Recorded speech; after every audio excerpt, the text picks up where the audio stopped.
Meantime, turning to this, Hunter Biden says the media and Congress are weaponizing his drug addiction and what he calls a vile and sustained disinformation campaign against his father, the president. That's right. Brooke Singman has more on this. Good morning, Brooke. Good morning, you guys. Yeah, the president's son released this 800-word op-ed in USA Today just yesterday, and it detailed his battle with addiction. Hunter writes, quote, "Over 4 years ago, I chose life over the slow, strangled death grip of addiction, which in my case consisted each day of a bottle of vodka and as many hits on a crack pipe as possible."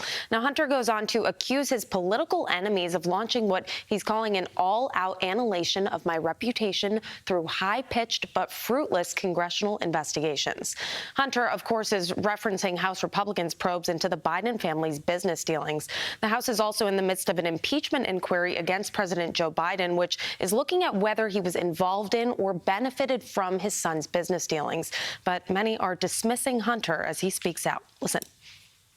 I don't want to say that the addiction has nothing to do with it, because if Hunter Biden were a really high-functioning person with excellent business skills, a very sober attitude on life, that for some reason companies across the world wanted to pay him money, that would be a much better story for the entire Biden family than the fact that this money did in fact go to someone who did not seem particularly stable or making good decisions. It speaks to the corruption of the Biden family business and how it really was all about Joe Biden's influence.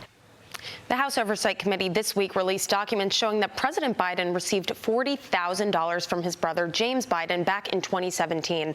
Now, committee chairman James Comer says those records prove that his family laundered the money from China.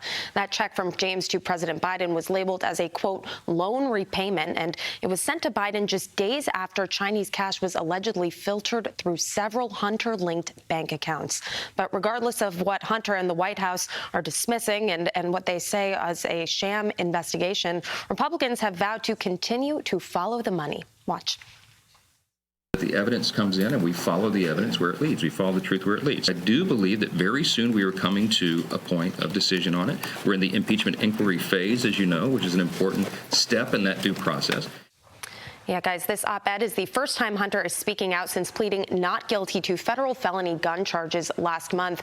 Now, those charges came out of special counsel David Weiss's investigation, and that probe is ongoing. Carly, Todd. Brooke, thank you. Look, Joe Concha is here now, Fox News contributor, columnist for The Messenger. This isn't about addiction, Joe. This is about USA Today allowing Hunter Biden to whitewash what could be the biggest bribery scheme in the history of our country. Foreign bribery scheme, I should add. Your thoughts? Hunter Biden uses his addiction as a crutch to draw sympathy, to say, look over here, instead of what the real story is here, which is the fact that his bank account and many in the Biden family, their bank accounts look like phone numbers right now, right? We're talking many, many millions of dollars based on influence peddling, to your point, Todd, in China, in Ukraine, in Russia. And then the big question is the president of the United States now compromised in those countries, and is it affecting foreign policy? That is the big story here. Instead, we get woe is me, USA Today allowing Hunter Biden to use this platform. And quite frankly, it's disgusting for people with real addictions really struggling right now that he's using this as a crutch. I've heard the headline several times, too, because I think there's a grammatical error in it. Is anybody with me on this? I fought to get sober. Political weaponization of my addiction hurts more than me.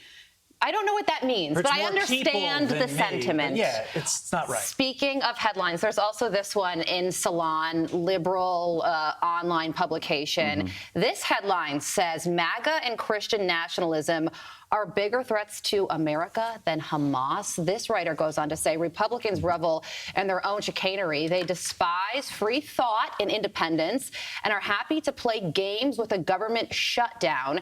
They want no separation of church and state. They want an isolationist country surrounded by walls and dedicated to the proposition that the First Amendment guarantees them the right to worship any way they want while forcing the rest of us to worship the way they choose. Joe, really? This was written by Brian Karem. Who's that? He's a credentialed White House correspondent, right? Bills himself as a reporter. And he says that devout Christians and supporters of Donald Trump are more of a threat to this country than a terror organization that just slaughtered 31 Americans, and Americans are still being held captive right now as obviously part of Hamas's horrible war over there. And Salon magazine actually prints this. Do you think he wrote that headline, or did somebody else? Usually the headline is offered up by a writer. I know this as a columnist. Yeah. And then the editor will usually finesse it or just change it outright. Got it. You know, it doesn't matter. So he kind of has final say here. He has final say, but the point of the piece is still matches the headline, right? And the fact that this was actually printed. I mean, my dream is to own a restaurant one day, and it's going to be called Karma. There's nothing on the menu. You just get what you deserve. And all the bad karma that Brian Karem and Salon's getting online right now, they get it. They deserve it. You know, he was kept in check when he was working for Playboy because Hugh Hefner kind of kept him in the fold, and you know, nobody reads that magazine or read it for the article, so nobody knew what the heck he was saying. Now that he has a platform, it's really bad because I did a little research, Joe. Yes. And last time I checked, I did not see any evangelicals massacring any families in their home. That's what Hamas did. There is no equivocation. We have to be laser focused and laser clear on that. Absolutely. Absolutely. It goes along with the criticism of House Speaker Mike Johnson and his faith, and to have this as a headline is stunning. So criticism deserved, to say the least. Joe, thank you so much. Not a Joe. Us, Joe's a absolutely not. perfect Never. man, and that's why we love him. I'm Steve Ducey. I'm Brian Kilmeade. And I'm Ainsley Earhart. And click here to subscribe to the Fox News YouTube page to catch our hottest interviews and most compelling analysis.